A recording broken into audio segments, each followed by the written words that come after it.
कुफर किसी का सका नहीं है। हमने लापरवाही बरती, हम उन लोगों की मदद करने की बजाय हमने हौसला शिकनी की और उन कुव्वतों के अलाकार बने जो उनको मार रही हैं। तो आज क्या हम महफूज हैं? आज हमारी हमसायगी के अंदर इंडिया को हमारे खिलाफ खड़ा कर दिया गया है। एक झूठा मकर फरेब पर मुश्तमिल एक ड्रामा रचाया गया है। मुआहदा सिंध तास मुअत्तल करना था और पाकिस्तान के ख़िलाफ़ खड़ा करना था। कुछ लोग कह रहे हैं जी पाकिस्तान जो को जाने लगा था गज़ा, ये भी एक फजूल बात है। कब इनके अंदर जान है कि इन्होंने ऐसा कोई फ़ैसला किया था? ये नहीं कि हम कुछ करने लगेंगे तो वो हमें पकड़ेंगे।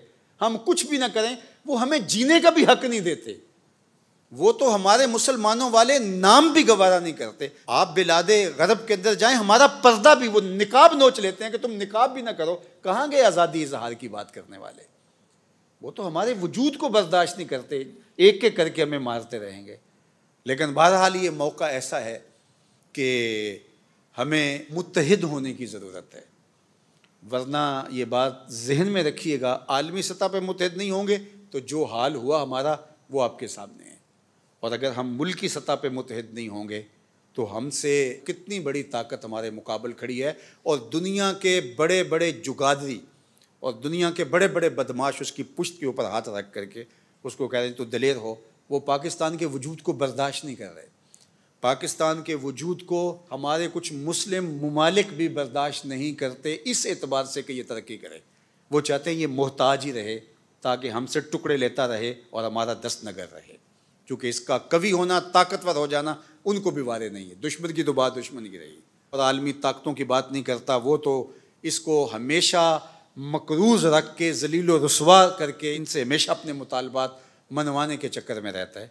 और हमारा हमसाया तो पहले दिन से ही हमें कभी उसने कबूल नहीं किया। इंदिरा गांधी ने कहा था कि हमने दो कौमी नज़रिए को कब से उखाड़ के फेंक दिया है समुंदर के अंदर। जब मशरक़ी पाकिस्तान अलग हुआ तो उसने कहा हमने जनाजा निकाल दिया इनके दो कौमी नज़रिए का। अब ये बचा खुचा पाकिस्तान, इसके भी वो टुकड़े बखरे करना चाहते हैं और पाकिस्तान के वजूद को पूरी दुनिया की कोई ताकत कबूल करना नहीं चाहती। अंदर से भी जोकें लगी हैं, नोच रही हैं इसको। पाकिस्तान के साथ जो कुछ हुआ है, आप हैरतज़दा हो जाए, इतने झटके दुनिया का कोई मुल्क सह ही नहीं सकता। इसके बावजूद भी अपने पाँव पे खड़ा है तो ये किसी की निगाह का कमाल है। फानूस बन के जिसकी हिफाजत हवा करे, वो शम्मा क्या बुझे जिसे रोशन खुदा करे।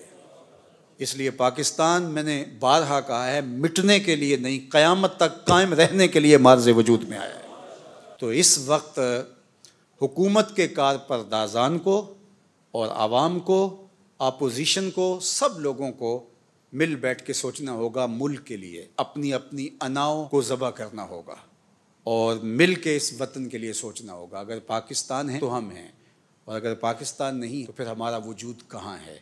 तो अपनी अना को छोटा करें और पाकिस्तान को बड़ा मानें और मिल बैठें।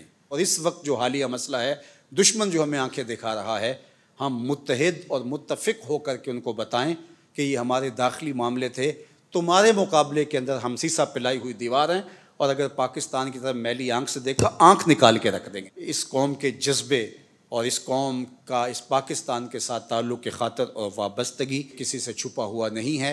इंशाअल्लाह अल्लाह इस वतन की हिफाजत फरमाएगा।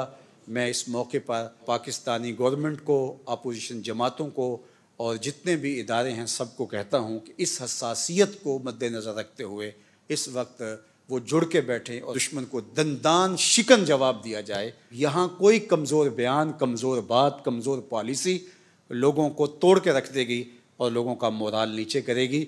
इस वक्त हमें तवाना आवाज़ चाहिए, हमारे कान ये आवाज़ सुनने के लिए बेताब है। वस्सलामु अलैकुम व रहमतुल्लाह।